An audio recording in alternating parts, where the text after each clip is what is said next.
Olá, amigos da Bíblia. Hoje nós vamos discutir um tema um tanto polêmico. A Bíblia é verdadeira? Nós já falamos no vídeo anterior que a Bíblia é composta de 66 livros, sendo 39 do Velho Testamento e 27 do Novo Testamento, 1189 capítulos, mais de 30 mil versículos, mais de 770 mil palavras e aproximadamente 3 milhões e 600 mil letras. Quem escreveu a Bíblia? Foi escrita por cerca de 40 autores diferentes num período que compreende de 4.000 a 2.000 anos atrás. A Bíblia foi revelada e inspirada por Deus a esses autores. Descreve toda a história do relacionamento de Deus para com os homens. Nós podemos afirmar que a Bíblia é um livro exato? Não podemos afirmar. Por quê? Tem muita gente que começa a ler a Bíblia e passa a questionar algumas informações. Se não tomarmos cuidado ao lê-la, podemos correr o risco de ficar confusos, porque a Bíblia precisa ser interpretada. Por que ela precisa ser interpretada? Primeiro, pelo distanciamento causado pela natureza humana, ou seja, ele é um livro humano, foi escrita por homens, foi escrita numa determinada cultura. Imagina a cultura de 4.000 anos atrás, de 2.000 anos atrás. Era muito diferente de hoje. Foi escrita em línguas humanas e foi copiada e guardada por seres humanos. Ela também tem um aspecto temporal, ou seja, o primeiro livro foi escrito por volta de 4.000 anos atrás e o último livro foi escrito por volta de 2.000 anos atrás. Então faz muito tempo. E também tem um distanciamento contextual dos povos que a escreveram, eles não existem mais. Também tem um distanciamento linguístico. Foi escrita em língua hebraica, na língua aramaica e na língua grega. A questão é que a grande maioria dessas línguas, da forma que são faladas, ela não existe mais. A língua hebraica praticamente foi extinta, o aramaico, principalmente porque eram línguas antigas. As que existem hoje são diferentes, bem diferentes da língua do passado, e a grega também. E também tem um distanciamento autorial, ou seja, todos os autores já morreram. Nós estamos falando isso pelo seguinte: às vezes um autor escreve um livro hoje e nós podemos, às vezes, se não entendeu, questionar esse autor. Dizer, vem aqui, eu gostaria de te perguntar, o que você quis dizer com esse texto que você escreveu? Como é que nós vamos questionar esses autores hoje, sendo que já morreram há 4.000 anos atrás? Então, por isso ela precisa ser interpretada.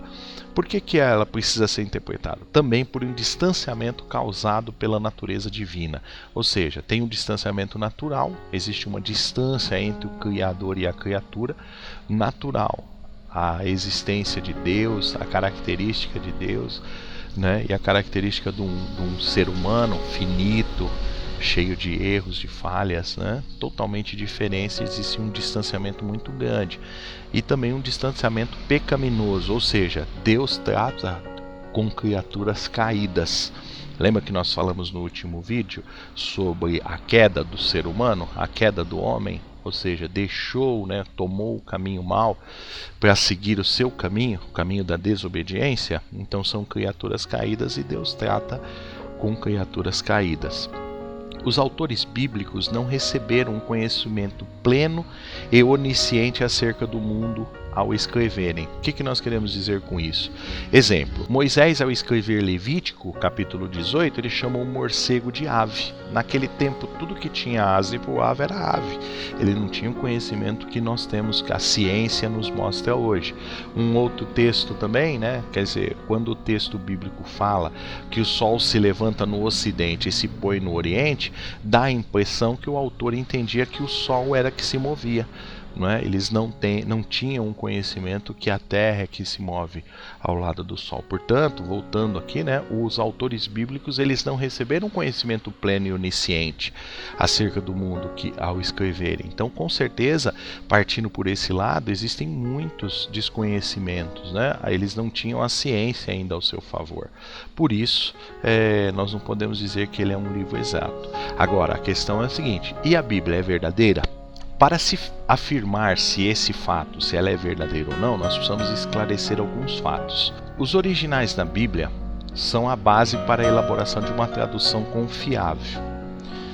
Então são os originais, da onde se extraiu os textos que nós temos hoje, né? Foram extraídos de originais lá do passado. Esses textos eram escritos em pedra, eram escritos em peças de cerâmica, rolos de papiro, rolos de pergaminho, né? Então eram retirados desses originais. Muitos séculos antes de Cristo, os escribas, os sacerdotes, os profetas, eles eram responsáveis por manter esses originais, escrever e manter esses originais, falando e traduzindo o relacionamento com Deus. Esses registros, eles tinham grande significado e importância em suas vidas e por isso foram copiados muitas vezes e passado de geração em geração. Atualmente, existem cerca de 5.000 manuscritos originais dos livros bíblicos. 5.000. Como antigamente não existiam máquinas de xerox, as cópias eram feitas à mão, escritas uma a uma. Com as modernas técnicas arqueológicas, novos manuscritos surgem a cada dia. Quando se comparam manuscrito por manuscrito, como eram escritos à mão, existem erros. Erros? Pois é. A grande maioria dos erros são trocas de palavras, né? Quem autentica se essas cópias são originais ou não são os manuscriptólogos. E esses manuscriptólogos, eles são técnicos altamente responsáveis por fazer a leitura desses originais. E eles percebem que quando o escriba estava copiando o texto, às vezes numa distração, estava lá escrito Jesus e ele colocava Jesus Cristo. Então ele acrescentou uma palavra que não tinha, ou trocava uma palavra, ou trocava a ordem da palavra. Era isso que acontecia. A boa notícia é que esses mesmos especialistas, eles dizem que apesar de haver erros na transcrição das cópias, esses erros não afetam as doutrinas pela Bíblia ensinada. Então lá ninguém inventou um texto, às vezes uma troca de palavra, uma duplicação, duplicou, escreveu 2 vezes o mesmo texto, mas isso não afeta as doutrinas ensinadas pela Bíblia. Os textos bíblicos ficaram assim, né? Então eles começaram a ser escritos 4.000 anos antes de Cristo, mas no início no original hebraico. Então eles tinham o original hebraico, né? E estes textos, eles foram concluídos 400 anos antes de Cristo. Vocês lembram que nós mostramos no último vídeo? Se você não lembra, vê o último vídeo lá, você vai gostar. Aquela parte do período de silêncio, ou seja, chegou em Zacarias, que viveu numa época, né, entre Gênesis e Esther, houve um tempo de silêncio. Nesse tempo de silêncio, eles concluíram todos os originais e passaram, né, somaram todos e passaram a copiar, fazer cópia desses originais. Quando chegou no ano 0 a.C., foi traduzido o texto em hebraico para o texto grego, que se chamou Septuaginta. Então, a partir de então, a tradução passou a ser copiada, então tinha-se essa Septuaginta. Depois, no Novo Testamento, ele foi concluído em 100 anos depois de Cristo, aproximadamente 100 anos depois de Cristo, já o original era em grego. Em 405 anos depois de Cristo, tanto o Antigo Testamento como o Novo Testamento, eles foram traduzidos para o latim, que se chamou Vulgata. E a partir de então, todas as traduções eram sempre feitas baseadas na Vulgata. Como que eles foram escritos, os livros? Então, sempre em grego. Aqui tem algumas palavras para vocês entenderem como era escrito em grego e em hebraico. O grego, o hebraico, né, língua antiga, isso aqui é um pedaço de um texto para vocês entenderem como funcionava, e o grego era o grego koiné, ou koiné, aqui uma parte para vocês entenderem como estava escrito. Um exemplo, nós fizemos um exemplo, pegamos da Bíblia agora em português e fizemos Gênesis, né?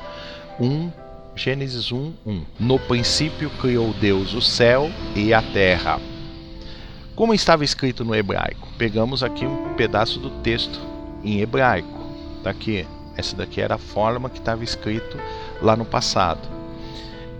Como traduzir isso? Então, pegamos esse texto e aí, então, olha como era traduzido. Começando do lado contrário. Bereshit bara Elohim Hamashamaim et veet Ares. E agora, então, traduziu as palavras, se transformam em português. No princípio, Bereshit bara, criou Elohim, Deus, os céus, et Hamashamaim, veet e a terra. Então se percebe como é difícil essa tradução? E até agora que nós fizemos essa tradução, pegamos esse mesmo trecho e vamos falar sobre a cronologia, aproveitar esse texto e falar sobre a cronologia bíblica. O que é cronologia? Cronologia, crono, relógio, é o estudo do tempo, tá certo? Vamos falar um pouco da cronologia bíblica. Então nós pegamos esses dois versos. No princípio criou Deus o céu e a terra. Criou, como nós já vimos lá naquele texto, é o verbo bara. Criou do nada. Bara significa criou do nada. Então, no princípio, criou do nada, não tinha nada, e criou do nada Deus, o céu e a terra.